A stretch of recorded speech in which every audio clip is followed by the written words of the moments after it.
Hello दोस्तों, स्वागत है आप सभी का इस सेशन में। This session is part of a 10 minute a day series. In today's session we will be discussing about the important topics of CAIB exam, उसका बैंक फाइनेंशियल मैनेजमेंट का जो कंपोनेंट है, मॉड्यूल है chapter 2।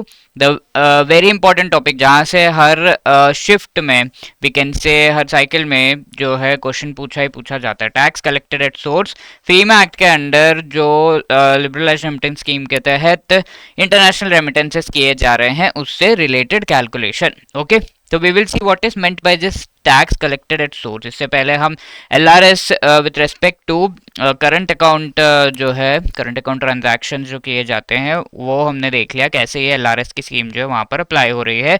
What are the permitted remittances, what are the benefits, all of these things. Now इस पर जो rate जो remittance किया जा रहा है उस पर टैक्स कितना लग रहा है, उस चीज को कैलकुलेट करने से रिलेटेड एग्जाम में क्वेश्चन आ जाता है।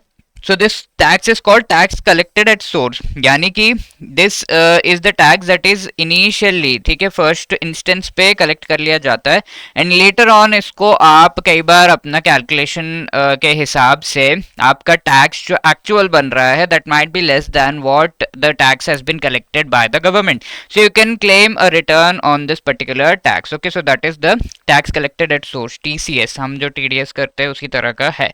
अब ये जो इंसर्ट किया गया था फाइनेंस एक्ट 2020 में लाया गया था कि हाँ, अगर आपके पास पैन कार्ड है तो 5% का आपका जो है टैक्स इन जनरल लगेगा। एक्चुअली तो PAN card is compulsory for remittances, but या if you do not have PAN card you will be given some time period जिसमें आपको ये पैन कार्ड बनवा लेना है, and for that time period without the PAN card आपका tax 10% in general लगेगा। No, there are different cases, like there is a threshold जिसके ऊपर आपका टैक्स लगेगा।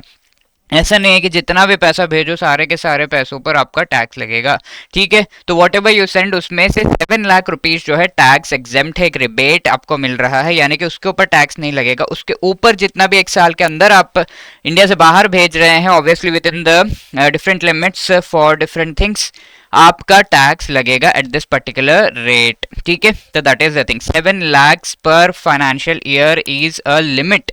इसके नीचे या 7 lakhs तक आपको कोई टैक्स नहीं लगेगा, इसके ऊपर आपका टैक्स लगेगा। Will see an example also, आपको क्लियर होगा किस किस चीज पे अप्लाई कर रहा है। एलआरएस स्कीम के तहत नॉन इंडिविजुअल्स पे ये अप्लाई नहीं कर रहा, उनके टैक्स रेट्स अलग है।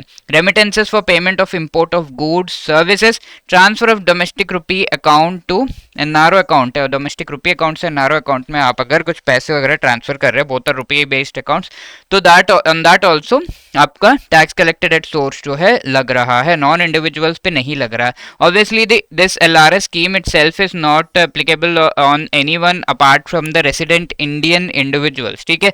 तो वी नो अबाउट दिस। अब एजुकेशन रिलेटेड जो टैक्स है वो थोड़ा अलग है।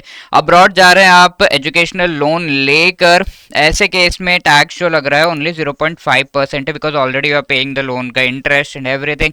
7 lakhs के ऊपर जितना भी पैसा आप लेकर जा रहे हैं out of India for your education purposes, उसके ऊपर ओनली 0.5% का टैक्स लगेगा, ठीक है। Certain cases it can be different and उसके लिए आपको डिफरेंट जो है दस्तावेज वगैरह देने होते हैं, but that is a different thing. तो tax collected at source is 0.5%. Now, let us take an example and try to understand how this tax is calculated and how much tax will be collected. Right, यहाँ पर देखिए एक customer है, customer ए, इन्होंने एक remittance rupees 6,50,000 का किया है April 4, 2020 को। तो यहाँ पर क्या है, 7 लाख तक का आपका रिबेट है, तो 7 लाख तक आपको कोई भी टैक्स पे करने की जरूरत नहीं पड़ेगी। So on this first transaction there will be no tax that will be collected. अभी रिबेट में से कितना मनी और बाकी है, 50,000 और बाकी है, जिसके ऊपर आपका कोई भी टैक्स नहीं लगेगा, because 6.5 lakhs and 7 lakhs difference is 50,000। तो 50,000 rupees, this value is in rupees, please keep that in mind। 50,000 पे अभी भी टैक्स नहीं लगेगा। Above that everything will be taxable on the normal tax rates, ठीक है। नेक्स्ट रेमिटेंस इनका 9,50,000 का हो रहा है May 5, 2020 in the same year, same financial year. तो ऑब्वियसली 5% का टैक्स लगेगा, बट किसके ऊपर, 6,50,000, 9,50,000 माइनस 7 lakhs, तो 9 lakhs के ऊपर इसका जो है टैक्स लगेगा। तो इन टोटल 7 lakhs का रिबेट इन्हें मिल रहा है, and above that, above 7 lakhs everything will be taxable. ठीक है। नेक्स्ट है रेमिटेंस ऑफ ₹40,000 10 दिसंबर 2020 को, तो with in the same financial year है, यू नो मार्च टू मार्च होता है, तो ऑब्वियसली 40,000 पे भी आपको जो है 5% का टैक्स लगेगा। सो बिकॉज 7 lakhs का जो लिमिट है वो यूटिलाइज हो चुका है already. Okay, so that is the thing, with in a financial year totally 7 lakhs का रिबेट मिल रहा है जिसके ऊपर आपका टैक्स नहीं लगेगा। पूरे फाइनेंशियल ईयर का क्यूमुलेटिवली ऐड किया जाता है एंड ये 7 lakhs का प्रोविजन आपको मिल रहा है, and above that all of the amount that you are transferring is definitely taxable, so that is the thing. So here is a question, if a person sends ₹6 lakhs to USA in a year through LRS, the amount of tax he pays, कितना tax वो pay करते हैं calculate करके आपको बताना होगा। Please do let me know in the comment section, this is your homework question, अच्छे से I hope you will be calculating and letting me know। ये क्वेश्चन पिछले सेशन में पूछा गया था, the Hajj pilgrims can exchange dash amount of money for USD if they are visiting a country other than Iran, Iraq, Libya and Russia. इसके अलावा किसी और कंट्री में जा रहे हैं तो कितना अमाउंट जो है वो एक्सचेंज कर सकते हैं, कितना अमाउंट वो एक्चुअली ले जा सकते हैं, जो भी उनके पास रुपीस में मनी है उसको डॉलर्स में एक्सचेंज करके पिलग्रिमेज के लिए ये पैसे लेकर जाएंगे, तो कितना अमाउंट दे कैन टेक। तो जनरली ये चारों जो कंट्रीज हैं इनके रूल्स एंड रेगुलेशंस अलग है, but in general other than this किसी भी कंट्री में जा रहे हो तो $3,000 तक आप जो है एक्सचेंज करके $3,000 तक पैसे जो है ले जा सकते हैं।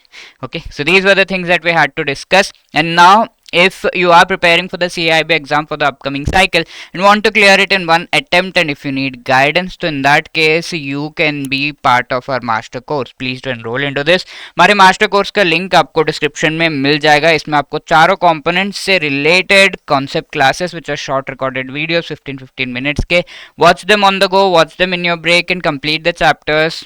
कब कंप्लीट हो गया पता भी नहीं चलेगा। Short notes chapter wise each and every chapter के MCQs and full length mock test आपको मिल रहे हैं, एंड एग्जाम से पहले लाइव क्लासेस के थ्रू मोस्ट इंपॉर्टेंट टॉपिक्स आपको रिवाइज भी कराए जा रहे हैं। Okay, so everything that you need to clear this, all the 4 compulsory components of CIB exam, that is there। and if you think कि नहीं मुझे सिर्फ ABM का चाहिए, मुझे सिर्फ BRBL का चाहिए, so you can avail that also, उसका भी लिंक आपको डिस्क्रिप्शन में मिल जाएगा। Okay, तो CAIB 75 is the code by which you can get a 75% discount also on this particular thing। Okay, apart from that our live crash course is also going to be available, right. इसका भी part जरूर बनिएगा, इसमें आपको concept classes नहीं मिलेंगे, ठीक है, recorded videos नहीं है, बट लाइव आपको पढ़ाया जाएगा, तो उन लाइव क्लासेस की रिकॉर्डिंग जरूर आपको प्रोवाइड कर दी जाएगी। If you have any other queries you can call us on this number या drop a mail at hello@edutab.co.in। Wishing you all the very best for your preparation. Thank you so much.